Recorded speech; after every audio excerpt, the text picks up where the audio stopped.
So is the AR-15 the best home defense weapon? Let's talk about it. There are a lot of guys out there that have chosen the AR-15 platform as their go-to choice for home defense, and I think with good reason. But what I want to do is share with you my pros and cons of the AR-15 for home defense, and maybe some of the things you've not thought about. And maybe you're thinking, you know what, I know there's the pistols or shotguns, there's rifles, there's AR-15s like this, and what should I use? And so what I'm going to do is just have that discussion with you briefly today. But before I do, it's always important, especially for thinking through home defense, to know the 4 universal laws of firearm safety. And I'll drop those down below so you can review them.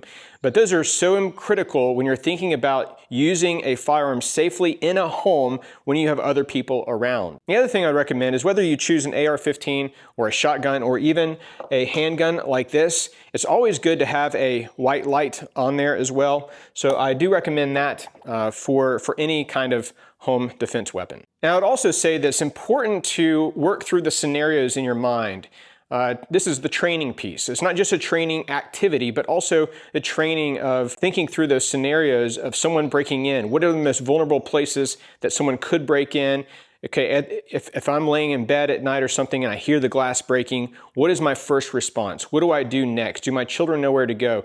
All those things are critically important because if there's people, like one or more people in your home, and they're attempting to hurt you or your family, and they're a threat to you and your family, then you need to think through some possible scenarios before that actually happens. Can you access your weapon quickly? Is it too cumbersome? Is it going to be loaded or not? I mean, all those things need to be thought out ahead of time. And I've got a whole video on that, or several videos on that. I'll drop some of those down below. So one pro to having an AR-15 platform is that it's high capacity. I mean, these magazines that are on here, 30 rounds. And so these are not, by the way, loaded here. 30 rounds is as compared to a shotgun, for example, where you may get at most 5, 6 rounds. So having high capacity, and you're thinking, why would you need these high capacity magazines? Well, there are plenty of stories out there of multiple assailants breaking into a home. And having something like this, where you're not having to fumble around a lot of magazines. I mean, even think about like this kind of magazine, still a double stack Glock 19 here. You might have to carry several magazines and trying to get them out of your pocket or something, or just have 1 or 2 of these and you're going to be good to go. So that's one big thing, is the capacity. So somebody's at my gate right now and I'm hearing my dogs bark, but I'm sure they're good, whoever they are. But a second pro to a AR-15 platform is that you can shoot rounds very, very fast. I mean, a shotgun, maybe not so much. I mean, I know you can shoot them fast, but depending on what kind of shotgun it is, if it's pump action, you're not going to be able to shoot it as fast as an AR-15. And the other thing is, as far as managing recoil, this is a lot easier to manage recoil than even a handgun or a shotgun. Next pro, and that is accuracy. You can be extremely accurate with an AR-15. There are many stories and examples of people trying to defend themselves or their family, or even the bad guys coming in and they're all using handguns, and there are rounds flying everywhere. I mean, all on the walls and everything else, even though they're in fairly close proximity, because under stress, if you know, under stress and using a handgun, those rounds can go anywhere. So having something like this will help you manage your recoil, get those shots on target a lot easier and more accurately with the AR-15 platform, as opposed to a handgun. Now, with a shotgun, obviously you are going to have better aim in one sense because it's going out. It's going to be a wider spread. But depending on how far you are, it's going to make a big difference. If you're using buckshot, it's going to make a big difference. So, it's hard to really compare apples to apples here with shotgun on that part. So another pro to an AR-15 platform like this is if you have someone coming in, perpetrator coming in, or someone else, and they're threatening you to harm you or something, and they're wearing body armor, some kind of ballistic pad or body armor like that, and it's level 3A or below, then they're made for handguns. And so that's not going to really take them out. That's not going to neutralize the threat. It'll hurt them for sure, but it's not going to neutralize them unless you get a different kind of shot, head, something else. But this will. Now, if they're wearing level 4, something like that, then okay, it'll still hurt them a lot, but it may not penetrate. But that's one advantage. I mean, there's a lot of people that you can just go out and buy body armor, and we partner with Premier Body Armor, so we love that company and what they're doing. So we're proponents of body armor. The thing is, a lot of people just buy the 3A, and this will go through a 3A. All right, now I want to kind of transition to the cons, but there's an in-between area, and that has to do with penetration or over-penetration of rounds. And a lot of people believe that the 5.56 or 2.23 of an AR platform will penetrate walls, more easily, over-penetrate, I should say, than like a 9mm, like this Glock 19 right here, or a shotgun.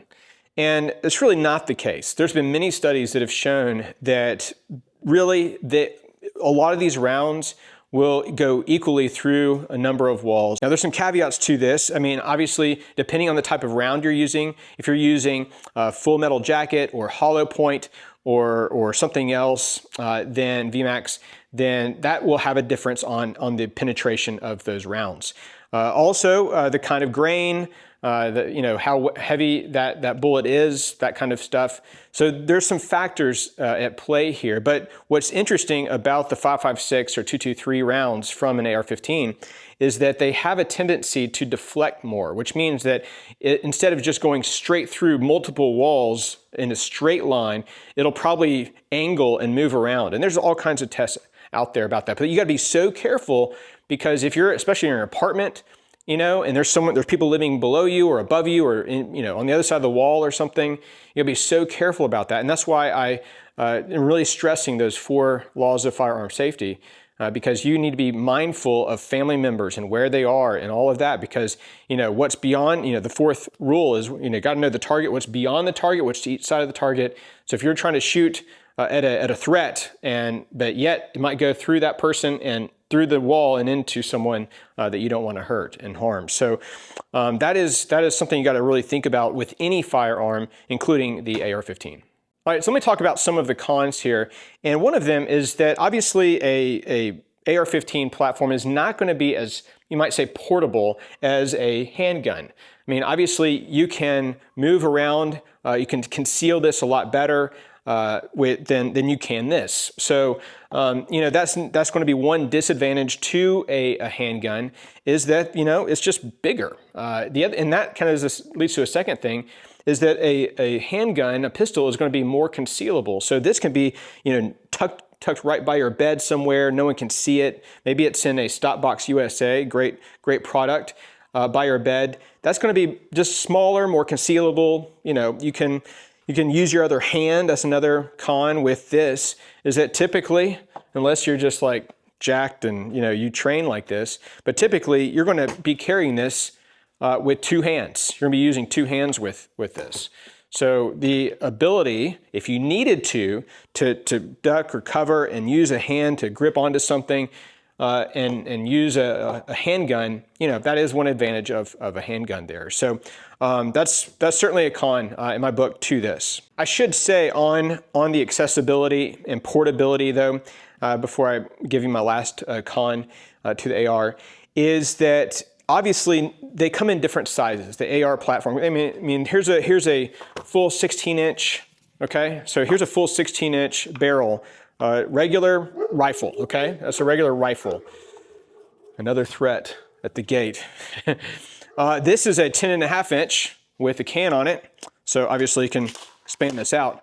But this is going to be better, I think, for indoors because it's just smaller. The barrel length is going to be smaller. Even better if you decided not to put a silencer or a suppressor on there. Here's one that is 7.5 inches, right? So this is AR pistol, so it's gonna be a lot smaller too. This is gonna give you maximum mobility around corners and everything else, while also still having the full magazine and some of the other pros that we talked about. So that's something to think about. The other thing too, maybe another con with this is how loud it is. It's just super loud, especially inside, and you can damage your ears. John Lovell has an argument of why you should not put a silencer or suppressor on your home defense weapon. I have some disagreement with him on that. Great guy, so no disrespect to John Lovell and Warrior Post Society. But I would rather have that on here. You know, one of the arguments against having a silencer or suppressor on your weapon for home defense is that it's going to be so quiet and no one's going to know you're in a firefight. If you've ever shot a AR-15 and you still have a suppressor or silencer on there, it's still loud. It is still loud. So it's gonna, you know, I think if it was on like a 22, something like that, that's gonna be different. But for an AR, it's gonna still be very loud. I mentioned earlier, always think it's a good idea to have a light on your firearm. So I think a white light is going to be important to have on there. And, you know, obviously these are right here are both pistols. So these are shorter. Again, you've got to go through the ATF. I mean, all the regulations and requirements and rules, I'll let you figure that out and do what you think is right and legal and all that good stuff. But if you want to put a true stock on here, obviously becomes SBR. And so you got to be careful with some of the rules and regulations on that. So anyway, guys, I hope this has been helpful for you. What is my choice for home defense? It's this right here. This is it. So I like this size. I like that I can customize this. I can put some stuff on here, some furniture on here if I want to help me at night. This is also a good option, something like this size. But this is more for me like a truck gun. But this might be a good option as well. So guys, let me know your thoughts, your comments. I would rather you have something than nothing. And it doesn't mean that I don't have this. I have this in my stop box nearby. So this is also going with me. Or it's at least an option that's there. So, but for me, for true home defense, you know, however many people might come in, it's going to be the AR-15. But thanks so much for your support for us, for our channel. Please leave a comment if you have other thoughts about this or questions about this, and we'll see you on the next video.